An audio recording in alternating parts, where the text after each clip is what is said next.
Hemos venido compartiendo durante este tiempo los sucesos que tienen que ver con Cristo Jesús, que ocurrieron en ese periodo entre Pascua de Resurrección y el día de Pentecostés, cuando vino el Espíritu Santo sobre los creyentes. En realidad pasaron varias cosas muy importantes, cosas en la cual el Señor Jesús compartió con sus discípulos. Entre que Jesús resucitó y ascendió a los cielos, ocurrieron cosas que están registradas en la Escritura y sin duda que tienen una connotación muy especial. Y bueno, hemos venido hablando de esto. Ya hemos hablado de Lucas 24, donde habla justamente ese capítulo acerca de los sucesos que ocurrieron en ese tiempo. Es un capítulo muy interesante de la Escritura porque nos va a registrar justamente ese tiempo en el cual el Cristo resucitado, glorificado, comparte con sus discípulos. Me gustaría que continuásemos en el mismo capítulo, Lucas 24, ya que allí encontramos esta síntesis bastante somera, bastante apretada de los 40 días que Jesús estuvo con sus discípulos, pero que evidentemente nos menciona lo importante que ocurrió durante ese periodo. Verso 44 de Lucas 24 dice: y les dijo Jesús, estas son las palabras que os hablé estando con vosotros, que era necesario que se cumpliese todo lo que está escrito de mí en la ley de Moisés, en los profetas y en los salmos. Entonces les abrió el entendimiento para que comprendiesen las Escrituras y les dijo: así está escrito, y así fue necesario que el Cristo padeciese y resucitase de los muertos al tercer día, y que se predicase en su nombre el arrepentimiento y el perdón de pecados en todas las naciones, comenzando desde Jerusalén, y vosotros sois testigos de estas cosas. Al finalizar Lucas su evangelio hace una síntesis que es un poco el prólogo de lo que después va a escribir en el libro de Hechos. Comienza esta parte con el domingo de resurrección, cuando los discípulos estaban reunidos en el aposento alto. Habían parado todo su accionar en ese momento y temerosos reciben las noticias por las mujeres y los discípulos de Emaús que el Señor había resucitado. Luego se encuentran con el mismo Señor que comienza a hablar con ellos. Durante 40 días Jesús les habló acerca del reino de Dios. Les habló acerca de lo que venía en el futuro y lo que Dios quiere que todos nosotros, o lo que quiere de todos nosotros que podamos evidenciar, que podamos experimentar ese cambio. Y yo creo que cada persona que tiene al Señor en su vida y que está siendo regida por la enseñanza de Jesucristo, puede experimentar todo esto. Lo que se conoce como la conversión del alma, de la vida. Ahora miren lo que hace Jesús. El primer cambio que se produjo en los discípulos después que el Señor resucitó es que los sacó de la tristeza en la que estaban y los colocó en la alegría de la fe. Nosotros ya hemos hablado acerca de eso. Jesús les había dicho: vosotros ahora tenéis tristeza, pero os volveré a ver y se gozará vuestro corazón y nadie quitará vuestro gozo. Y lo que ellos habían perdido era el gozo de la resurrección. Y nosotros como cristianos tenemos que vivir diariamente el gozo de la resurrección. Cada día debemos recordar que Cristo ha resucitado de los muertos y esto es lo que trae paz a nuestro corazón y vida. La segunda cosa que le dijo es que tenían que pasar de la incredulidad a la fe. El Señor les dice: insensatos. y tardos de corazón para creer todo lo que los profetas han dicho. Y esto que Jesús le dice a esos caminantes que se dirigían a Emaús aquel día cabizbajos, entristecidos, derrotados anímicamente, se puede aplicar a todos los demás, porque todos habían sido insensatos y todos habían sido tardos de corazón para creer lo que los profetas habían dicho. Eran tardos para creer, es decir, les costaba comprender el poder de Dios. Entonces el Señor les abrió las Escrituras. Lo que de Él estaba escrito y debía cumplirse, Él se lo mostró a través de la Escritura. En otras palabras, les abrió el entendimiento para que pudiesen comprender eso. Y les abrió los ojos para que vieran que Él estaba allí en ese momento. Veíamos la vez anterior que este es el libro o es el capítulo de las cosas abiertas. Porque hay una tumba abierta, hay una escritura abierta, hay un entendimiento abierto y hay un corazón o corazones abiertos. Otro de los cambios, un tercer cambio que hace Jesús, es sacarlos de la inactividad a la acción. ¿Y cómo lo hace? Les recuerda lo que estaba escrito, que era necesario que el Cristo padeciese y resucitase de los muertos al tercer día. ¿Y qué más? Que se predicase en su nombre el arrepentimiento y el perdón de pecados a todas las naciones, comenzando desde Jerusalén. Y ustedes, les dice, son testigos de estas cosas. En estas palabras está sintetizando todo lo que tenemos que hacer como cristianos. Dice que se predicase en su nombre. Mateo y Marcos van a tomar las palabras de id y predicad el evangelio. El problema que se suscita es que muchas veces cuando escuchamos la palabra predicación, solemos relacionarlo con un púlpito, con una asamblea y con un micrófono, y se relega simplemente la predicación a la exposición que se hace del evangelio en las iglesias. Pero la predicación significa proclamar. Proclamar como lo hacían los heraldos, que proclamaban a viva voz lo que las noticias que el rey quería transmitir. Entre los griegos, por ejemplo, era un altísimo cargo ser un heraldo, porque era una persona de confianza que le hacían entrar al círculo de la nobleza y que tenía un cetro que era el signo del poder. Y no porque tuviera poder, sino porque estaba transmitiendo fielmente lo que el rey había dicho.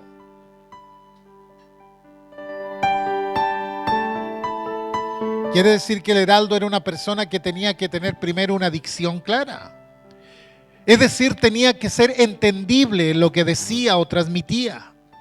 Pero lo más importante, tenía que transmitir con precisión el mensaje que se le había encomendado, porque ese cetro que tenía en la mano señalaba que estaba hablando en nombre de un poder superior al que él o ellos estaban representando en ese momento, y por supuesto que tenían que ser fieles. Y lo que más estimaban del heraldo era justamente su capacidad para transmitir fielmente lo que la autoridad decía, sin agregar ni quitar nada.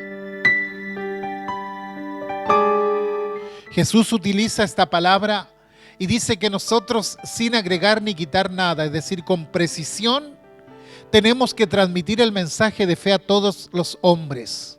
Comunicar con exactitud cuál es el mensaje de Dios para la humanidad en este tiempo. Y Jesús sintetiza el mensaje diciéndole: así está escrito, y así fue necesario que el Cristo padeciese y resucitase de los muertos al tercer día, y que se predicase en su nombre el arrepentimiento y el perdón de pecados en todas las naciones, comenzando desde Jerusalén. Después, en otro pasaje, Jesús explica cómo se debe llevar a cabo todo esto.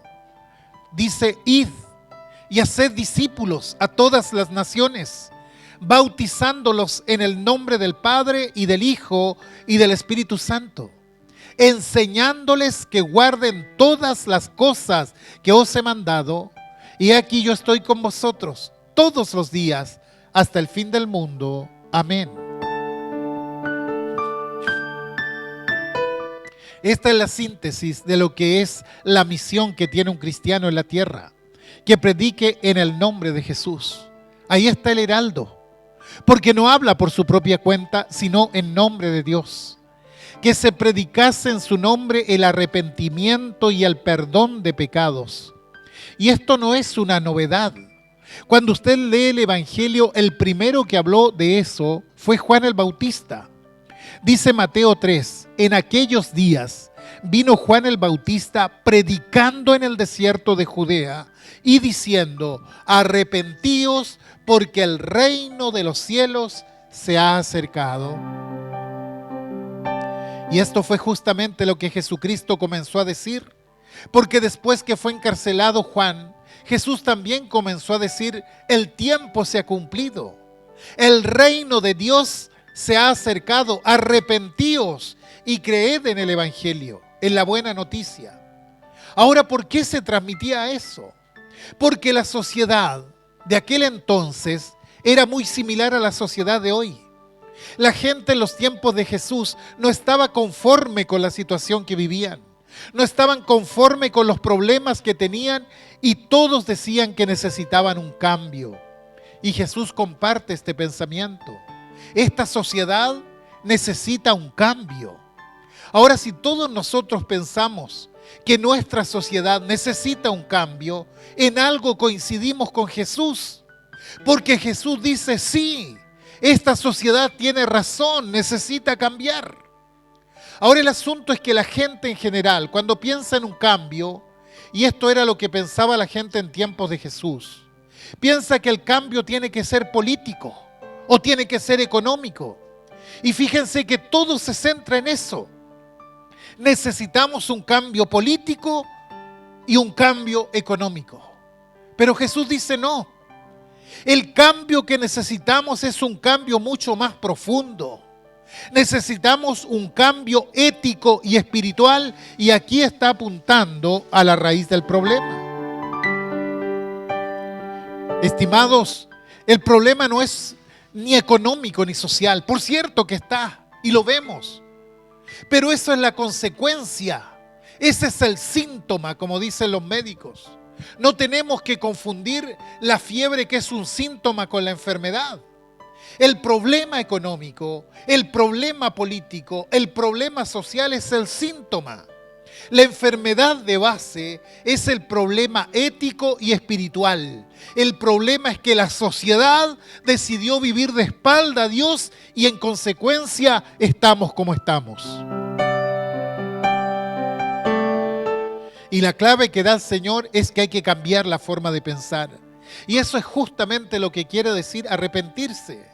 Cambiar la forma de pensar, porque eso va a cambiar la vida desde la raíz.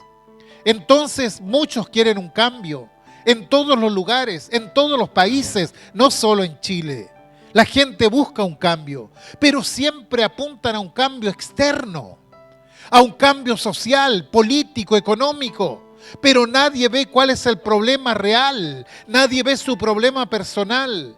Todos están mal excepto yo, por tanto no necesito un cambio personal en mi vida. Que los demás cambien. Y cuando todos dicen yo no soy el problema, yo no soy el que tengo que cambiar, entonces todos somos el problema. Porque quiere decir que no hemos entendido cuál es la base del problema. Sin arrepentimiento, sin cambio de mente, no hay cambios significativos, permanentes y beneficiosos. Por tanto, ese cambio es fundamental. Lamentablemente, la palabra arrepentimiento, al igual que muchas palabras, se usan, pero no con la connotación real. He escuchado y he visto a varios arrepentidos en la televisión. Pareciera casi una palabra de moda de pronto. La pregunta es si a esas personas arrepentidas les pesa realmente lo que han hecho. si realmente hay una contrición, un dolor en sus corazones por lo que han hecho. Hay políticos a quienes no voy a juzgar, que sienten que han perjudicado a la población en ciertos aspectos de importancia, entonces hacen lo que ellos llaman un mea culpa. Pero ¿es genuino ese arrepentimiento? Muchas veces es porque quieren liberarse del escarnio público o, en el peor de los casos, de una situación judicial. Pero eso es todo. En realidad nadie está arrepentido realmente. Seguramente la próxima vez serán más cuidadosos para hacer sus fechorías. Nada más que eso. Y eso es lo que pasa. A veces no queremos ver la verdad, pero la verdad es que el arrepentimiento se usa inapropiadamente muchas veces. Se coloca allí, pero no hay arrepentimiento sincero, porque nadie dice: reconozco que transgredí la ley de Dios y me arrepiento por eso. El rey David comprendió claramente lo que era el arrepentimiento. Cometió dos gravísimos pecados contra Urías Eteo, el general del ejército, y contra Betsabé, la esposa de este, que la hizo caer también. Y cuando él evalúa esto en el Salmo 51, él dice: yo reconozco mis rebeliones. Fíjese en esto. Él no habla de las rebeliones de los demás. Él no está diciendo la sociedad está equivocada o la sociedad me metió en esto. Ni siquiera dice nuestras rebeliones. Él dice mis rebeliones. Yo me rebelé contra algo y mi pecado está siempre delante de mí. Contra ti, le dice al Señor, contra ti solo he pecado y he hecho lo malo delante de tus ojos. Si se fijan, tampoco dice yo pequé contra Urías o pequé contra Betsabé y tengo que ir a pedirle disculpas. Él dice contra ti y se lo dice a Dios: contra ti he pecado. Seguramente que él pidió las disculpas después a las personas que había afectado también, pero él sabe que su primer problema, que su primer conflicto lo tiene con Dios. Cuando escuchamos y vemos arrepentidos desde la sala del Congreso o la casa de gobierno, jamás se escucha decir: yo he pecado contra Dios porque transgredí su ley, que es ley absoluta. Por tanto, si no vuelvo donde tengo que volver, está de más seguir insistiendo, cambiando fichas, porque el juego que voy a hacer será exactamente el mismo. Saben, hay cosas que ocurren en nuestra nación que me asombran profundamente. Vivimos en una sociedad que está siendo dominada por la violencia y pareciera ser que nadie ve lo que está pasando. Todo lo que vemos es la promoción de una ideología que no considera valores tan sagrados como lo es la seguridad social, la familia, la vida. Y claro, el discurso está, pero no está la acción. Entonces, cuando pasan las cosas, se rasgan vestiduras. Vamos a actuar de una manera diferente, pero después todo sigue igual. Bueno, eso no es arrepentimiento.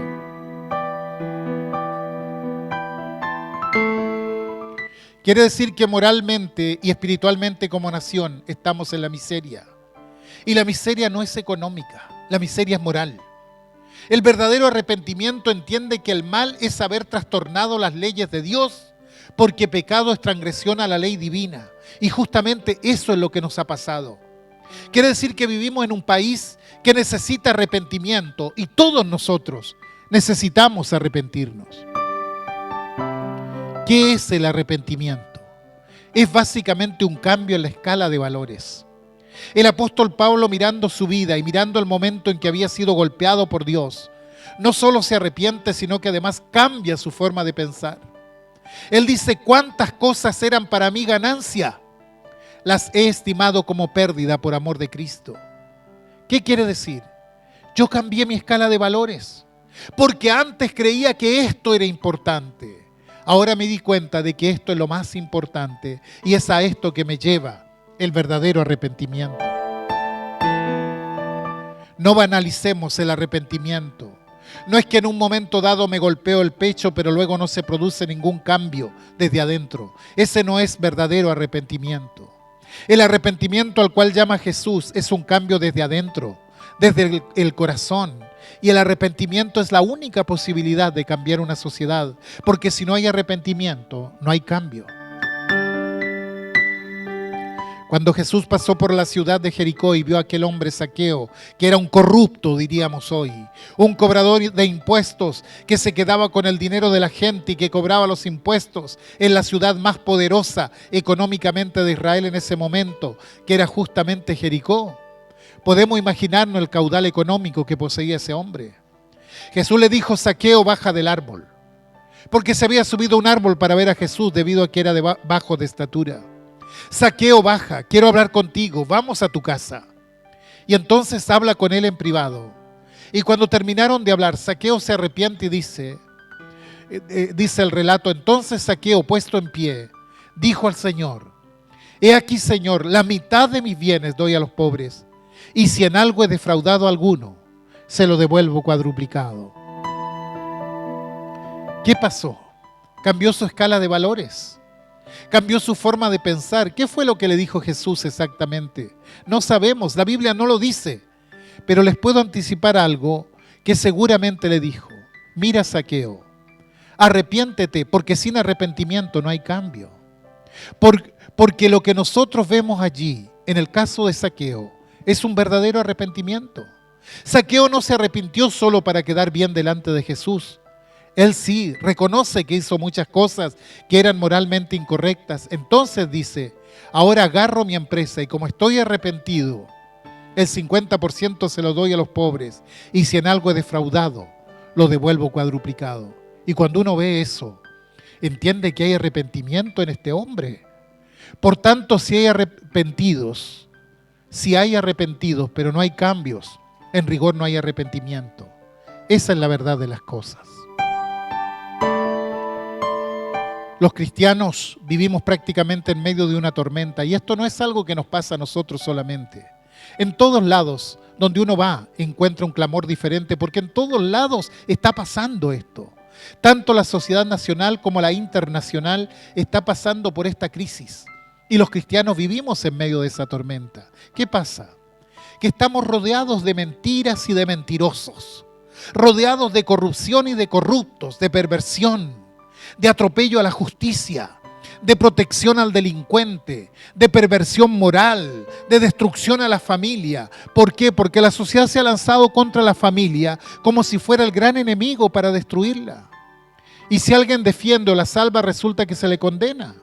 Como ocurrió en Argentina, ¿recuerda usted con el doctor Leandro Rodríguez, que fue condenado por la justicia porque él se negó a matar a un bebé en el vientre de su madre? Hoy en día ese bebé vive en el seno de una familia adoptiva, pero queda el estigma de que el país puso en la cárcel a la persona que le salvó la vida. Ahora cada médico hace un juramento, el juramento hipocrático, y cada médico sabe que ese juramento es pro vida, que ellos no están para quitarle la vida a nadie, sino para salvarla. Y este médico fue honesto y defendió lo que tenía que defender, y por hacer eso la justicia le cayó encima. ¿Se da cuenta usted? Vivimos en una sociedad desquiciada, gravemente enferma. Esa es nuestra realidad. Y necesitamos saber que si vamos por el mismo camino como sociedad, vamos a seguir estando mal. Aunque todos los días vayamos a la iglesia, estamos en un momento muy difícil, donde no basta solo con decirle a Dios: gracias, Señor. Es importante pensar qué voy a hacer como cristiano para que pueda influir, aunque sea en mi círculo más cercano. ¿Qué podemos hacer? Mencionaré dos cosas que seguramente todos saben, pero no basta solo con saberlo, es necesario ponerlo en práctica. En primer lugar, comportarnos y vivir como cristianos. Jesús dijo: me seréis testigos. ¿Y qué es un testigo? Un testigo es alguien que aporta pruebas en un caso. Y lo que el mundo necesita son cristianos que sean la prueba viviente de que Cristo cambia las vidas, que sean la prueba viviente de lo que significa la fe. Cristianos que, como dice Pablo, sean cartas abiertas, leídas por los hombres, donde Cristo se vea no en lo que dicen, sino en lo que viven. Esto es lo primero, porque nadie va a creer un mensaje que no venga avalado por una persona que realmente sea honesta e íntegra. Y lo mínimo que se le puede pedir a un cristiano es que sea honesto y que sea íntegro, porque esa es la base de la vida cristiana. Si no empezamos a enfatizar la parte ética de la vida cristiana, nuestro mensaje cristiano se quedará sin contenido. Si no empezamos a enfatizar lo que debe ser la conducta cristiana, el mensaje cristiano se va a quedar sin efecto. El mundo está lleno de palabras y de palabreros. Y si somos honestos, nosotros mismos podríamos ser palabreros, nada más. Lo que tiene que resplandecer es la vida del cristiano, mostrando que él es diferente, mostrando que él no entra en la corrupción aunque tenga que perder, porque es honesto y porque es íntegro. Y esto es lo que esta sociedad necesita ver de los cristianos, que lo miren y digan: sí, no creo lo mismo que él, pero es una persona íntegra, es una persona honesta. Esto es básico, porque la persona que se entrega al Señor comienza una nueva vida por medio del Espíritu Santo derramado en su vida. Esto es lo primero. Y en segundo lugar, ser heraldo con la boca, con la palabra, es llevar la buena noticia. Pero la buena noticia tiene que estar apoyada en una vida. Que cuando alguien pregunta, ¿se puede cambiar?, le digamos: sí, es posible cambiar. Y no es solo invocar a Dios como fuente de toda razón y justicia, sino todos los días de nuestra vida y en todas las cosas. Por eso es tan importante que quien se entrega al Señor empiece a vivir una nueva vida, porque ese es el primer testimonio. Y lo segundo es hablar de Cristo. Ese es nuestro deber, llegar con el mensaje a personas que están desencantadas, personas que no quieren mirar atrás, no quieren preguntar por las sendas antiguas, pero tampoco quieren mirar adelante para no ver su destino. Como sociedad vivimos en un presentismo total. Todo lo que le interesa a la gente es el día de hoy, lo que va a pasar esta semana. Todo es provisorio.